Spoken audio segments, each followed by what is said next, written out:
ॐ श्रीगणेशाय नमः। ॐ भद्रं कर्णेभिः शृणुयाम देवाः, भद्रं पश्येमाक्षभिर्यजत्रा, स्थिरैरङ्गैः स्तुष्ट्वां सस्तनूभिः व्यशेम देवहितं यदायुः।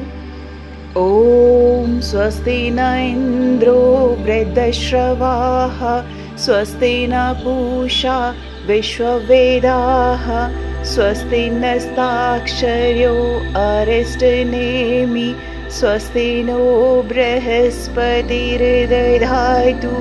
ॐ शान्तिः शान्तिः शान्तिः।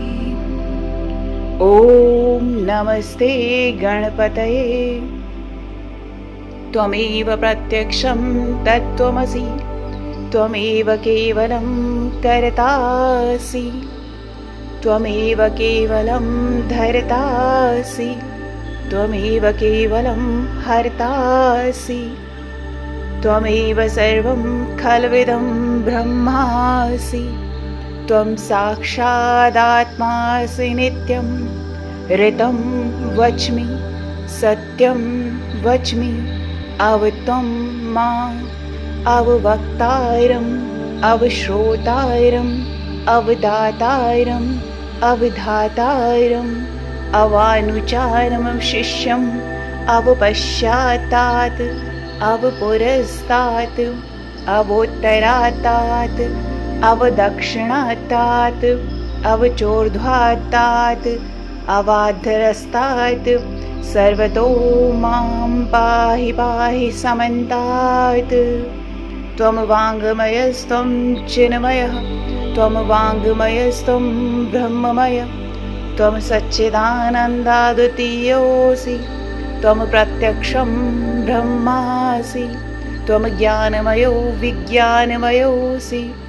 सर्वं जगदिदं त्वत्तो जायते, सर्वं जगदिदं त्वत्तिष्ठति, सर्वं जगदिदं त्वयि लयमेष्यति, सर्वं जगदिदं त्वयि प्रत्येति।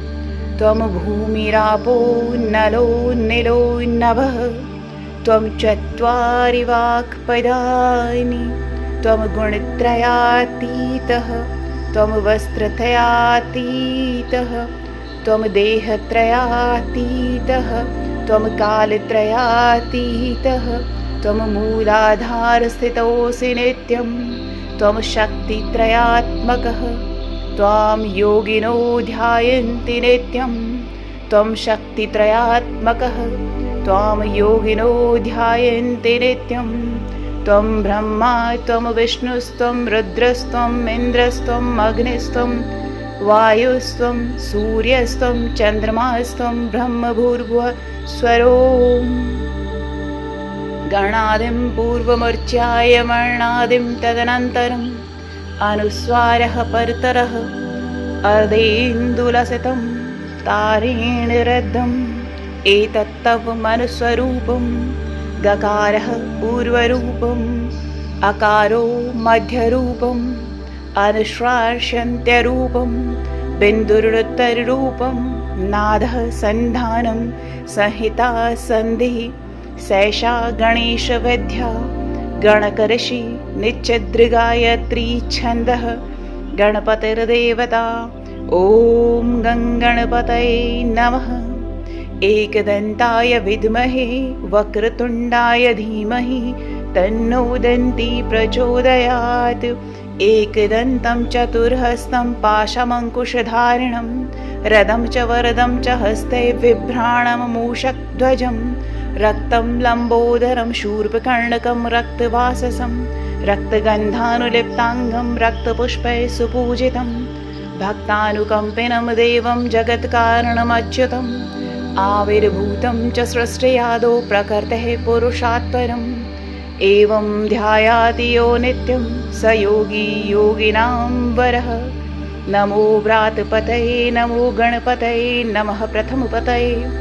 नमस्ते स्तुलम्बोदराय एकदन्ताय विघ्ननाशिने शिवसुताय श्रीवरदमूर्तये नमो नमः। एतद् अथर्वशीर्षयोधीते स ब्रह्मभूयाय कल्पते स सर्वविघ्नैर्बाध्यते स सर्वतः सुखमेदते सायं धियानो दिवसकृतं पापं नाशयति प्रातर्धियानो रात्रिकृतं पापं नाशयति सायं प्रातः प्रयुञ्जानो पापोद्भवति सर्वत्राधियानोपविघ्नो भवति धर्मार्थकाममोक्षं च विन्दति इदम् अथर्वशीर्षं शिष्यायं देयं यो यदि मोहाद् दास्यति स पापीयान् भवति सहस्रावर्तनात् यम यम कामं धीते तम तमनेन साधयेत् अनेन गणपति अभिषिञ्चति स वाग्मी भवति चतुर्थ्यामनशन् जपति स विद्यावान् भवति इत्यथर्वणं वाक्यं ब्रह्माध्यावरणं विद्यात् न बिभेति कदाचनेति यो दूर्वाङ्कुरैर्यजति स वैष्णवोपमो भवति यो लार्जे यजति स यशोवान् भवति स मेधावान् भवति यो मोदकसहस्रेण यजति स वाञ्छितफलम् अवाप्नोति यः साज्यसमित्यपर्यजति स सर्वं लभते अष्टो ब्राह्मणानां सम्यग् ग्राहयित्वा सूर्यवर्चस्वी भवति सूर्यग्रहे महानद्यां प्रतिभासन्निधो वाचपत्वा सिद्धमन्त्रोन् भवति महाविघ्नात् प्रमुच्यते महादोषात् प्रमुच्यते महापापात् प्रमुच्यते स सर्वविद् भवति य एवं वेद इत्युपनिषत् अथर्ववेदीय गणपत्युपनिषदं समाप्तः। ॐ गं गणपतये नमः।